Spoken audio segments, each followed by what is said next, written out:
bazwa lokumu mbote na balandi na biso ya chaîne na biso ya YouTube toza na posa vraiment bazolanda biso bopusana bozala epele mpona kolanda biso bopusana bobenga bana bofanda mpona tina etali émission na bino ya YouTube oyo ezopresente bino 3e testament mpona lokumu na Nzambe. Tozoloba mingi 3e testament, pourquoi? Parce que chaque testament est un héritage nango. Ba héritage ya premier testament bosi bozui, ya deuxième bosi bozui, mais awa toye na 3e testament pona héritage ya 3e oyo mutu ata moko atikali kozwa azate. Yango tozo présenter bino émission na biso ezomemela bino boyebi bwanya ya makambo ya Nzambe. Tosi tolobi mingi mais nakanisi tokontinue kaka koloba. Lelo bato ebele bazosambela Nzambe ozosambela ye na testament nini, puisque chaque testament eza na alliance nango.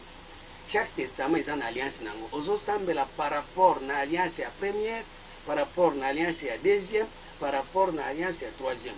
Eloko ezo confirmer biso makambo wana eza par rapport na ndeko na biso papa na biso ya molimo o babengi Abraham. Abraham torobaki azali papa na biso ya kondima selo Galate 3 verset 6 à 7. Mutu nyonso aza na kondima za mwana ya Abraham, mais soko za mwana ya Abraham ozondimela na mama nini, puisque Abraham azwaki Agar, Abraham azwaki Sara, Abraham aki kozwa Ketura mwasi na ye ya misato oyo bolobelaka yango te oyo boyebi te. Or wana nde mabomba mi ya Nzambe epandi tema bolobelaka yango te nde place usiko Nzambe abomba na wana na alliance ya Ketura. Pourquoi tozoloba Nzambe abomba na wana? Na mukanda ya Esaïe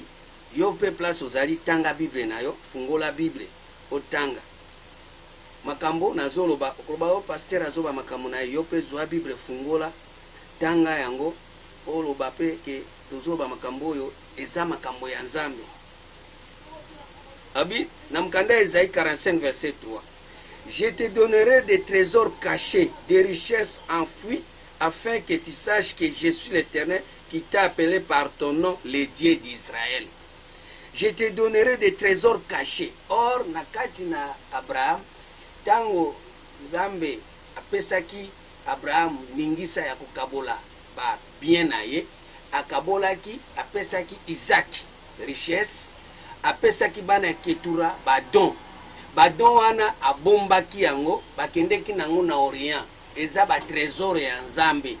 Mutu nyonso azosalela don ya Nzambe eza trésor ya Nzambe pona tina etali bolingo ya Nzambe. Soki mutu azokota na kati na don ya Nzambe akoti na kati na trésor. Mukanda ya Nzambe ezoloba boye na Proverbe 19 verset 14 elobi boye. Proverbe 19, verset 14. On peut hériter de ses pères une maison et des richesses, mais une femme intelligente est un don de Dieu. Une femme intelligente. C'est-à-dire que Ketura azalaki mwasi ya mayele, eza don ya Nzambe. Mwasi wana eza mama ya maputa te. Puisque Bible ezobisa biso na 2 Corinthiens 5, verset 16. Dès maintenant, nous ne connaissons personne selon la chair. Si nous avons connu Christ selon la chair, maintenant nous ne le connaissons plus de cette manière. Lelo tozoloba makambo ya esprit okozala nango eza na esprit ya don oyo Nzambe apesi yo, eza na sagesse ya Nzambe. Mais ba mususu baza na don oyo ezopesa bango sagesse humaine, sagesse ya bato. Mais o wana eza pe kosala musala nango yango moni mutu atange classe mingi azwi ba diplôme kirikiri nyonso wana eza pe sagesse, mais eza Nzambe te. Puisque okotanga classe osilisi osali ba misala na yo Nzambe ayebi yo te. Mais soko koti siko na sagesse o ezali don ya Nzambe ko ute pa ya Nzambe, soko sali musala Nzambe akoyeba yo po ozo traiter alliance na Nzambe po par rapport na boyebi bwanya ya Nzambe nde ozo salela Nzambe balinga mikati na nkolo. Mais soki totali batu basali alliance ya Agar oyo eza mwasi oyo bazobenga ye aza esclave, aza na kati ya servitude na bana na ye. C'est-à-dire quoi, oza na sagesse ozo memayo na boumbu, ezo memayo na makambo oyo efandeli yo edomine yo mwayo bima kuna ezate eza sagesse mobimba. Okomona yango moni mutu aza ndoki afandi wana kindoki esila kate alongwa kapete aza nekandengwa akomi muumbu ya kindoki. mususu moyibi aza wana afandi ayebi ndenge nini akopimisa mutu mbongo afandeli mpe ayebi basagesse batechnike nyonso ayebi yango me moya bima wana asa komi moumbu wana eza parmi baalliance oyo ya agare ezomemisa bato nyonso boumbu yango wana baningami kati na nkolo tokota na kati ya bolingo ya nzambe mpo toyeba kodécouvrir baesprit oyo wana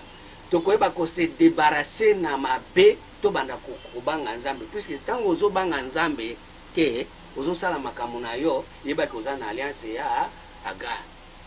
ntango ozosala makambo na yo ozokosela yango nzambe yo na nyoka bozotambwisa bomoi na bino mpo nzambe ntango Adam aboyaki kosala volonté ya nzambe akomplisaki nde volonté ya nyoka nde yango moni mabe ekotaki baboti Kain abomi mbala moko Abel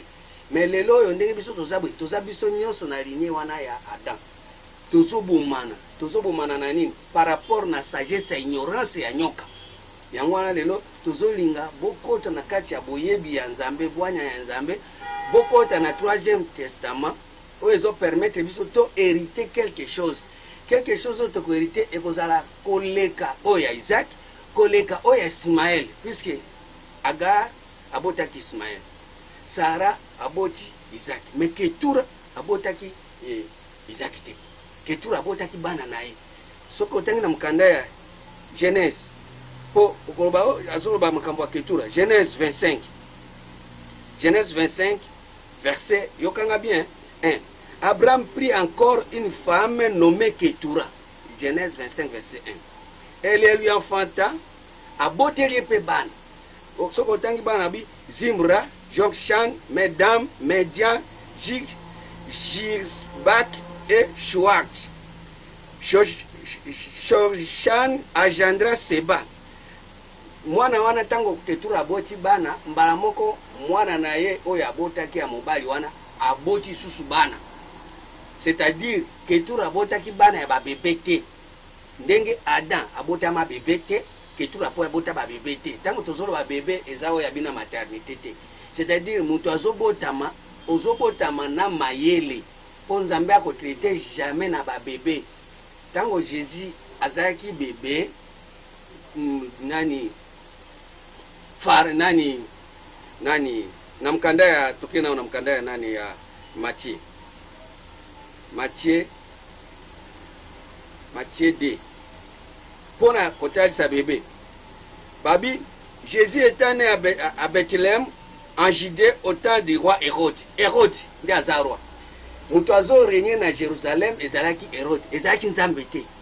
comme si okozala na mboka na yo okozala na bomoi na yo mutu azo régner eza Hérode eza nzambe te roi wana baza tirelo ba Hérode bazali pona bonzambe eloko ata moko elimo eza te okoba ngana za na Yesu totala bwe mutu azo régner eza Yesu te eza pe nzambe te mais eza na esprit moko boye efandela ekoma Hérode na yo mais bababi tango Jésus abotami Hérode azali koluka tuzu kosala nini koboma ye c'est-à-dire quoi soki liloba ya nzambe oyo eza Jésus oyo aboyebi ye po esala mosala na kati ya bomo ya mutu okomona mutu wana abika wana eza liloba te wana eza ntango asuka abomi mpe eloko yango moyen efonctionne eza te c'est pour cela ozomona ke ntango bato bazobota bana baza babebe c'est-à-dire quoi oboti bizaleli moko boye okangi yango malamu te ozana makambo moko conviction moko boye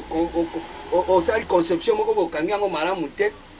soki okutani na babrigand baoyo baza koluka kokwesa bato balingi bato balanda makambo ya bonzambe te bakoboma bonzambe wana yango moni lelo tozolobela bino ifo tobota makambo ya mokolo Ketura bota mokolo ça veut dire asosoli nde akomi kobimisa bilembo ya bososoli nde kobota pisi ya boye obi na sagesse nyonso mukanda ya totanga mukanda ya Luc Luc 7 verset 35 elobini Luc 7 35 bande konanga balinga mikati na kolo tozo na ta masolo te tokomi na ta ya connaissance mais la sagesse a été justifiée par tous ses enfants balobi la sagesse a été justifiée par tous ses enfants ça veut dire soko za na sagesse moko boye et sengeli ba justifier ngo na bana oyo kobota c'est-à-dire quoi ba acte nyonso koposer to justifier o makambo zo salo et outil par rapport à sagesse ni nde yango moni sikoyo toza na 3 alliance oyo ezali ya Agar eza na sagesse nango toza na alliance ya Sarah eza na sagesse nango toza pe na alliance ya ketura eza pe na sagesse nango mais esenge siko ezala justifié na ba œuvre nango na ba bana nango. Matthieu otanga 11-19 ngana zotanga yo pozo tanga ba Bible. Le fils de l'homme est venu mangeant et buvant, et ils disent c'était mangeur, un buveur, un ami des républicains et les gens de mauvaise vie. Mais la sagesse a été justifiée par ses œuvres. Barbi sagesse est justifiée na nini na ba œuvre. Yango moni lelo bato baza ko sala ba sagesse, bazo na ba œuvre nango et ze correspondre te na bonzambe. Au moins moto azo sala ba pratique moko boye otali boye pratique na bonzambe ezo simba te, c'est-à-dire aza na sagesse mais œuvre azo pratiquer eza ya nzambe te, eza ya nyoka, eza ya buzoba, eza ya mbilinga. Yango esenge siko tozonga na kati na troisième alliance o eza na sagesse ya nzambe o soki eboti ba œuvre ane o ta direct pa nani ya nzambe. Ato sali conception na yo o concevoir eloko esenge toyeba ke moto oyo avant ki a concevoir eloko esprit ezo animé eza esprit ya bonyoka te, eza esprit ya tata mwasi te, eza esprit ya chef spirituel na ite. Po lelo bato baza baumbu, bato baza lelo na kati ya sagesse ya Agar par rapport na boumbu oyo baza nango na tina etali bonzambe bayebi yango te. Ozomona siko moto akomi kokumisa mutu, akomi kokumisa individu atie ye liboso makambo nyonso akosala il faut aleka na nzela individu. Or moto toki kolekela ye na nzela na ye ce n'est que Jésus. C'est l'unique personne oyo akoki komema biso na nzela ya Nzambe eza Jésus na Jean 14 verset 6. Obi ni ne peut aller au Père sans passer par moi. Moi qui Jésus, eza père spirituel na ote, eza chef coutumier na ote, eza papa pasteur na ote, bishop te, diacre te, docteur te. Yango wana baninga mikati na nkolo na minute otango tozolo ba makambo ya Nzambe esengeli boyo ba comprendre que tokomi na temps oyo règne ya Jésus esengeli se manifester à travers troisième alliance. To eza alliance ezo mema biso na sagesse ya Nzambe, sagesse ya Nzambe ezo mema biso na héritage to hérité oyo Nzambe asengeli kopesa biso po to zali awa toza na bana misato ezani mwana moko ya liboso eza oyo tozoloba Ismaël abotamika na Abraham. Bato baza na kondima okobota mwana okobota bizaleli okobota caractère moko boye okosala caractère moko boye yango mona ka moko bolo bakango kana ndenge moko yo boni ozobota bota makambo boye ese muto abota bota makambo akene na maternité. C'est ça ka fandi boye créer problème. C'est tout à fait normal na bonzambe pe tokobota bana o ezo refléter image ya buzoba, tokobota bana ezo refléter image ya bonzambe. Siko parmi ba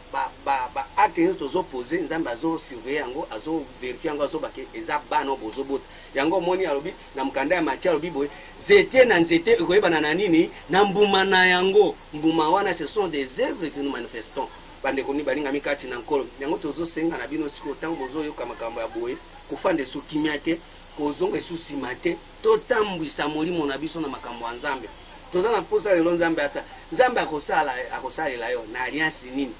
Na alliance ya Agar, na alliance ya Sara, to na alliance ya Ketura. Babi Ketura aboti bana nembala moko baboti. Elingi kolobani mutu soki akomi na conception ya ko recevoir makambo ya Nzambe akangi yango mbala moko akozela te.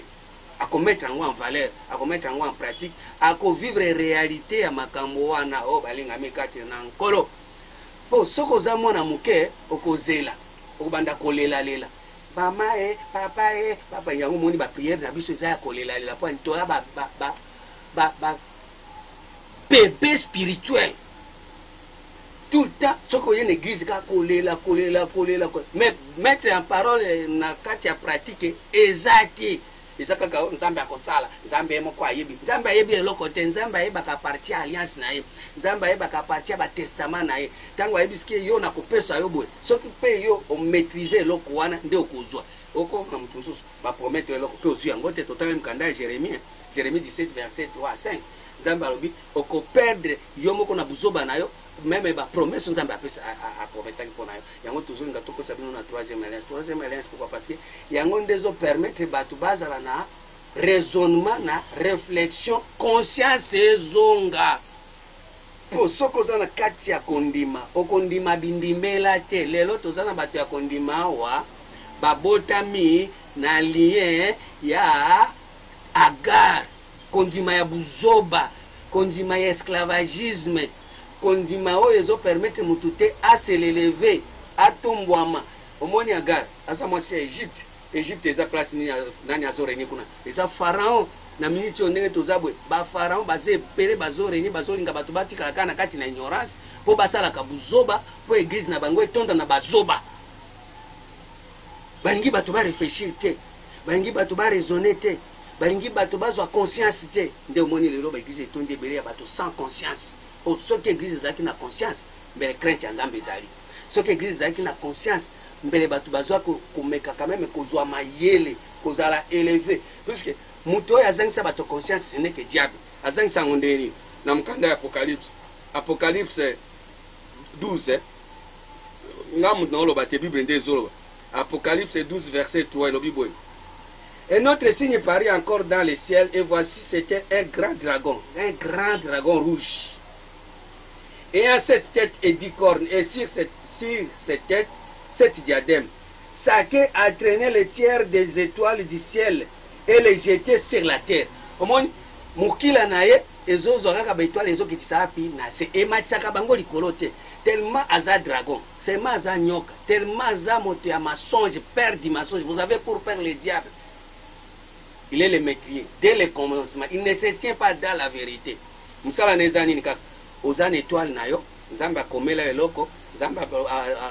atie eloko moko na kati nayo azozwa yango azokitisa yango api na mokila okotikala kokoma ka mutu te okozala ka mokila yango moni lelo ofani na église boye 30 ans 25 ans nzambe akosala asalaka pe te oyo ozotikala ka mokila oli ozala tête haute ozala mutu ya mayele ozala mutu oyo azo Jésus ce n'est que la tête de l'église. Vous bien yango mukanda ya Colossiens 1 verset 17. Siko soko o élevé tête ndio moni Jésus mais soko kitisi na mukila na queue oza sous ordre ya nyoka dragon les diables yango moni lelo mateya ya bozoba oyo permettre biso to mata dimension te to réfléchir te et tonda na l'église okende poto okobala okobota okosomba mutuka okozala mutu yango ozalaka pete yo tout le temps ozalaka kolela yango wana ezosenga sikoyo tolongwa na mateya oyo ezozwa baétoile na biso ezokitisa yango na se po soki ezokitisa na se Jésus alobi boye na mokanda ya Jean ndeko nanga molinga mikati na nkolo yo mpe tanga bible na yo Jean 18 verset 36 elobi nini Jean 18 36 tanga bible ososola Jean 18 verset 36 mon royaume n'est pas de ce monde répondit Jésus si mon royaume était de ce monde mes serviteurs auraient combattu pour moi afin que je ne fusse pas livré aux Juifs mais maintenant mon royaume n'est pas d'ici-bas mon royaume n'est pas d'ici-bas ce que ozwi étoile na yo kitisi yango na se bokonzi ya Yesu eza na kati na ote mon royaume n'est pas d'ici-bas ce que ozwi makambo ya nzambe ozokitisa yango na buzoba ozozwa makambo ya nzambe ozokomisa yango na makambo na biso bobeta yango masolo makambo ya nzambe ekomi masolo bokonzi ya Jésus eza wana te ye moko nde azoloba babi soki royaume na ezalaki ya se na makambo buzoba wana mbele tozokombate bona yango moni ndenge toza na makambo ya se okomona ke tout le temps baeglise bitumba politique bitumba partout bitumba po toza na se tozokoka komata te na Jean kaka wana Jean 12 verset 31 molingami tanga bible oza na bible na téléphone na yo Jean 12 verset 31 le bible maintenant a lieu le jugement de ce monde maintenant le prince de ce monde sera jeté dehors wana déclaration à Jésus et moi quand j'aurai été élevé de la terre j'attirerai tous les hommes à moi moi Jésus dengazo azoloba soki botomboli bolongoli na mabele nde ya kobenda baoya ya kobenda baoya ye wapi ba mata wapi e pa nzambe po lelo biso nyonso tozawa terre à terre ingi kobanini toyebi nzambe te toza esika oyo bato oyo bayebi nzambe baza bafandi nde biso toza wana toza terre à terre au lieu to élever Jésus to matana Jésus elongo non comme matana Jésus c'est-à-dire to koma bato tozo raisonner tozo réfléchir makambo ya nzambe tokolo belangolo kola makambo ya bato nyonso te mais balinga mikati na nkolo siko ba église na biso esaka tozo baka makambo ya ba masolo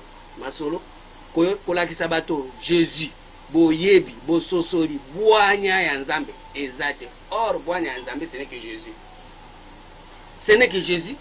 oyo soki toyebi lelo nde tokobeta toro toyebi nzambe mais ndenge tolingi Jésus te nde toyebi mpe Jésus te tanke mpe toyebi ye mpe te toyebi mpe nzambe te mpo tokoyeba nzambe na nzela ya Jésus yango moni azoloba na Jean 14 moto akoki kokoma epai ya tata te soki aleki na nzela na ngai nani Jésus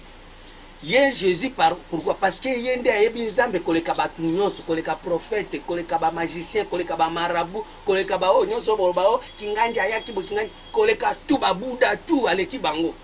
mais Jésus anakufa te mukanda ya Hébreu 13 verset 8 il est le même hier aujourd'hui éternellement bon siko boloba yango kaka na munoko boye mais siko kosalela makambo wana il est le même ezate et comme tango ya makambo ya nzambe bozwi bato mosusu botie bozwi Jésus bolongoli non tozongela makambo ya nzambe siko tozongela na 3e testament po Jésus ndenge azawana muto ata moko okikoleka epai ya tata te sa protale kana nzela ya Jésus pourquoi Jésus soto ke mukanda ya Proverbe 15 verset 24 awa epai na ngai Bible nde lobaka tokoloba te masolo ya pamba Proverbe 15 verset 24 elobi nini nzambe azwa lokumu pamba te soki ozolanda ngai ozokomprendre makambo oyo Bible elobi boye pour les sages les sentiers de la vie mènent en haut pour les sages les sentiers de la vie mènent en haut afin qu'ils se détournent du séjour des morts qui est en bas moi je go place bato bafandi séjour des morts esika ke ezali mokili eza wana eza na séjour des morts okozala oza na bomo iboye mais nzoka ndo fani na séjour des morts pourquoi parce que étoile na yo okitsaka ngo nyonso kaka na se makambo nyonso ya nzambe okitsaka ngo na ndenge ya biso ya buzoba na ndenge ya makambo na biso nde siko tango ozosala ndenge wana yebake oza na kati ya séjour des morts mais balobia bien obi pour les sages pour na bato ya mayele bato ba raisonnaka bato baza na réflexion bato baza na discernement bato baza na posa ya nzambe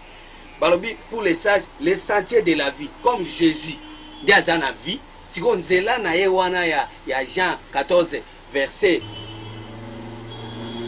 celui qui a les mains innocents esengeli maboko na yo ezala innocent po ete omata na ngomba ya nzambe esengeli maboko na yo ezala innocent celui qui a la main innocent et le cœur pire awa siko toloba nani na kati na biso akoyebisa ngai ki aza le cœur pire nani akolobaki aza le cœur pire moto ata moko aza cœur pire celui qui ne livre pas son âme au mensonge et qui ne juge pas pour tromper bandeko na ngai malinga mikati na nkolo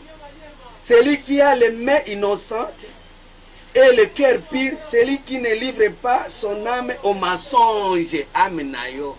ame na yo olivraka yango wapi molinga mikati na nkolo ame na yo tango ozokende église ame na yo olivraka yango wapi na mensonge oh Bible lobi na mukanda ya Ézéchiel l'âme qui pêche c'est celle qui mourra l'âme qui pêche c'est celle qui mourra mais yo siko olive ame na yo na mensonge tango olive age maintenant na mensonge yeba na minute oke okotikala komata na ngomba ya nzambe te otomata il obtiendra la bénédiction de l'Éternel la miséricorde du Dieu de son salut il obtiendra la bénédiction de l'Éternel la miséricorde du Dieu de son salut voilà le partage de la génération qui l'invoque de ceux qui cherchent la face de ceux qui cherchent ta face bon bazoluka face ya nani ya nzambe bandeko na ngai na minute toluka elongi ya nzambe tokoluka ye wapi na première alliance te tokoluka ye na deuxième alliance te tokoluka ye na troisième alliance esengeli sikoyo ndenge tozolanda makambo na nzoloba boye toluka elongi ya nzambe tosi toluki elongi ya bato tomoni yango toluki elongi ya banyama tomoni yango elongi ya bato tomoni yango na wapi na alliance ya Sara toluki bato po Sara abotaki Isaac azalaki mwana ya Abraham po autaki epai ya Abraham na susi ya Abraham elingi koloba nini mutu na mutu ndenge aza boye aza na susi na ye na bala ye na bota ye mbulo eza ya ngai ye nzambe mukolo na ngai ye boye na boye mukolo na ngai koka mukolo nini bon wana eza mwana na yo eza mwana ya nzambe te tanto yo ozoluka obala obota me nzambe azoba nga na kati na nga naza na susi te ke obala na osiko te po oyebi nano ndenge na ofanda ya libala te oh musala nga na susi na nga nzambe na susi ozala nao na musala te po oyebi ndenge ni autorité ba dossier te mais yo kuno kangami ka nzambe nakosala nzambe akosala na nakondima ngaza mwana Abrahamu nzambe akosala na nakondima mais ubandi prière kili ba jeune ba nini ba sacrifice kili opesi ba dime na ba offrande olobi o nzambe akosala mais nzambe azotala boy wana za makamu nayo wana za mwana nayo nde babengi Isaac mwana nayo yango mwana tango bapesaki o sacrifice Isaac nzambe aboyaki apesaki ye moko mwana naye oyo apesaki oyo ya yebi alléluia o nzambe na bomoy na mkanda ya Esaïe 58 verset 13 au Bible. Si tu retiens ton pied pendant le sabbat pour ne pas faire ta volonté à mon séjour, si tu fais du sabbat tes délices pour sanctifier l'Éternel et le glorifiant, et si tu l'honores en ne suivant pas tes voies, honnête aux arbres. Olamuki kana tongo bobi ngaka lelo na kanisi okanisi okasiza makanisi nayo eza nzambe te wana nde babenge Isaac mwana nayo et ne livra pas à ses penchants et en ne te livra pas à tes penchants et à tes vains discours, alors tu mettras ton plaisir à l'Éternel et je te ferai monter sur les hauteurs du pays. Je te ferai jouir de l'héritage de Jacob ton père, car la bouche de l'Éternel a parlé. Okozwa sikoyo plaisir nayo otiango na Éternel. Or tango otia plaisir nayo na Éternel de wana sikoyo bana ya ketura bakomonana. Bana ya ketura ezali bana oyo zobota à partir ya raisonnement, à partir à discernement, à partir à réflexion, à partir à séparation, ya ko séparer o eza buzoba, o eza makambo na biso, o eza makambo nza. Mais yo séparaka te. O sangisa kaka nyonso saka kanzambe, nzambe kaka nde ayebi, nzambe nde aza mokonzi. O sangisi, o se. Yo ebite na Bible na Genèse 1 kuna verset 7 8 9 nzambe akabola maya likolo na maya se. Nzambe akabola kati. Nzambe moko alobi na machine. Il faut qu'il y ait la différence entre ceux qui servent Dieu et ceux qui ne le servent pas. Yo si nzambe azazoba asangisi ka bia bango nyonso ka baza ndenge moko non yango na tozomemela bino 3e testament puisque séparation esale babai bato bato baza ya nzambe baza na molimo ya nzambe baza na boyebi ya nzambe baza na bososoli ya nzambe bao mosusu baza kuna baza na ténèbre bakutani na na lumière te eza Jésus yango na nazomemela bino 3e testament balingami kati na nkolo toyeba ete ta ya nzambe ekoki ta ya biso eseleki oyo tokomi komona ke makambo ekomi kosalema na mokili ezo permettre tozongelaka nzambe botala ba président ya monde bakomi koloba nini losambo kaka bakomi kotierike pana ya nzambe bakomi ozongela nzambe po malgré ba richesse na bango pe bakomi ondimela nzambe. Qu'est-ce qui empêche yo mutozoka makambo ya boye ofungola motema na yo Yesu akota kuna oh molinga mikati na nkolo yango nazosenga na yo na ndenge ozoyoka nga boye na minute oyo fungola bomoi na yo fungola mayele na yo po makambo tozo enchaîner yango soko ozolanda chaîne o s'abonner na chaîne et puis na opesa numéro na ngai